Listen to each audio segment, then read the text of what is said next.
aussi dans la vie de groupe, parce que c'est 30 hommes qui vivent ensemble, alors des fois ça peut un peu fighter.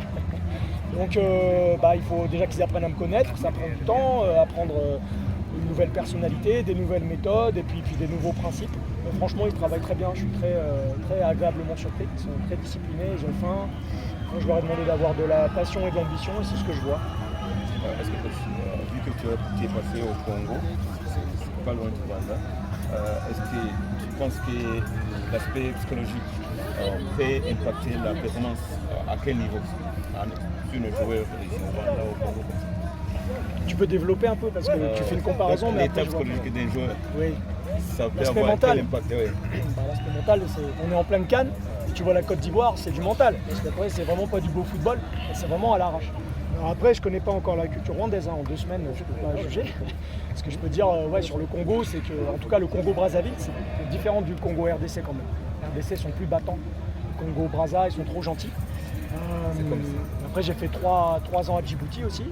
Et Djibouti, ils sont battants, mais ils n'ont pas les qualités athlétiques dues à, je dirais, à leur morphologie. Voilà. Donc ils sont très endurants, mais ils ne sont pas costauds, physiques, ils n'ont pas de puissance. Mais par contre, ils sont vraiment très disciplinés et très combatifs. Ici, moi, j'ai l'impression que c'est un peu gentil.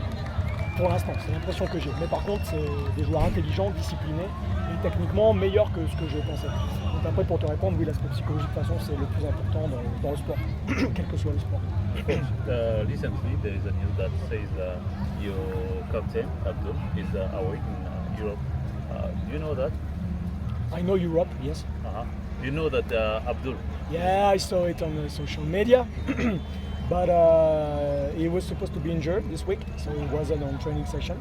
And I was expecting him to come back or to tell the physio. I just learned that this morning on social media. And he's under contract until the end of the season. So if he's away, he has to have the letter, the permission letter or freedom letter. I don't know how you tell it in English, but the club, the administration has to deal with that. That's above me, they manage that. What I see is the captain is not here, so we have another captain, and I prefer a team than a player. Do you miss him? Today? miss him? Yeah. Today, no. Imad did a Coach. very good work, and Isaac also. So, What about your assistant? We did not see him. What about him? yeah, the assistant, my assistants are in France, sorry, because my It's okay. assistants are in France. But here I came and there's again something dealing with the administration, so I don't know him. He came with the former coach, and to me, if I can answer personally, I don't like the type of management that we see in football.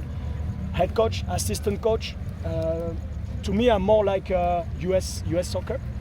It's, for example, coaches for the goalkeeper, fitness coach, and analyst video, coaches for the attackers, coach for the defenders. But to me, it's head coach, and all the other assistants are on the same line.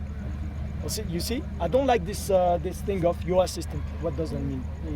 We don't see it only in football. I like also basketball. You don't see it in basketball. That's typically football, and me, I'm not into that. So I can deal with that one assistant. We just share the task.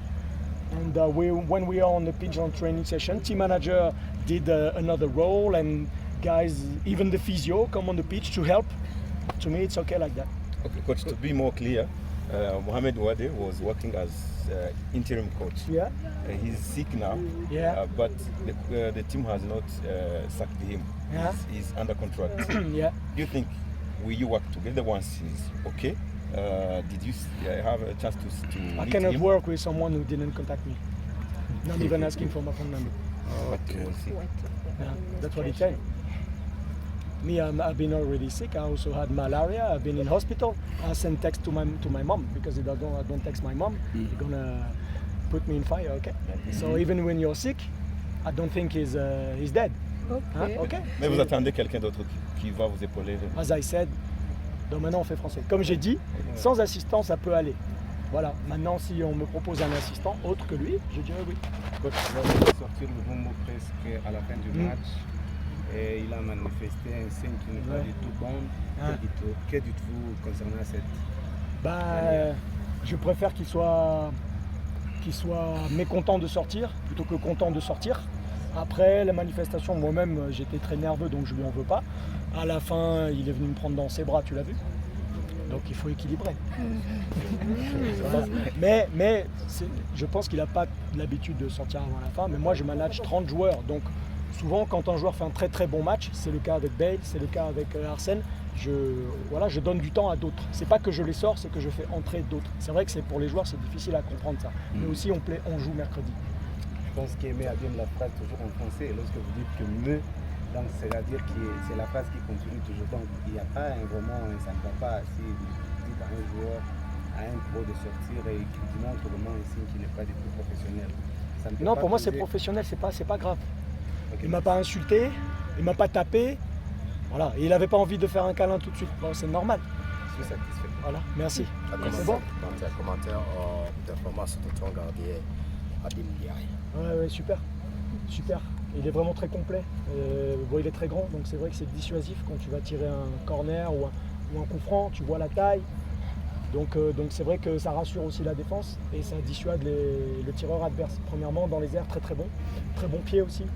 Très calme. Donc on peut repartir dans ce qu'on appelle le build-up en open play. Donc repartir de derrière avec lui, il est très calme, il a du courage. Donc il peut jouer court, il peut jouer long et il gère très bien la profondeur parce qu'on a vu aujourd'hui que quand on était très haut, il y avait beaucoup de longs ballons et il est sorti plusieurs fois de sa surface pour nous sortir le ballon, soit de la tête, soit en couverture. Donc il est vraiment très complet, très bon. Et tu n'as pas changé les titulaires, sauf Abdul qui est absent. Ouais. C'est pour chercher d'automatisme ou ce Oui, sont les meilleurs? oui, mais parce que le match, moi, il m'avait satisfait la semaine dernière. On fait juste une connerie, c'est le but qu'on prend.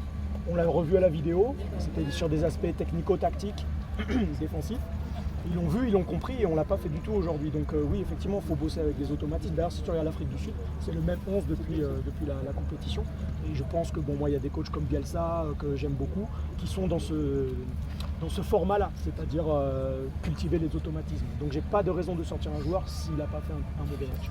Et la dernière question, tu te lamentais tant de fois perdre des balles pour Youssef. Pourquoi Non, pas il que n'est à lui. la hauteur? Non, pas que lui, non. Moi, je déteste les pertes de balles déjà dans notre camp, pour moi, c'est interdit. Et après, dans l'axe, même dans le camp adverse, mais dans l'axe. Donc, de toute façon, tu me verras tout le temps râler toute l'année sur les pertes de balles. Parce qu'ils sont très bons techniquement. Pour moi, il n'y a pas de raison de perdre des balles. Mais des gars comme Kevin ou même Héritier, des fois, ils perdent des ballons. Pour moi, c'est des mecs. Les seuls ballons qu'ils doivent perdre, c'est quand ils cherchent la dernière passe pour marquer. Mais dans des phases de construction et de conservation, même Isaac, ils ne doivent pas perdre les ballons. Ils sont trop bons techniquement pour se cacher à perdre des ballons. Donc, moi, quand un joueur n'exploite pas 100% de son potentiel, ça me fait râler. C'est bon? Merci.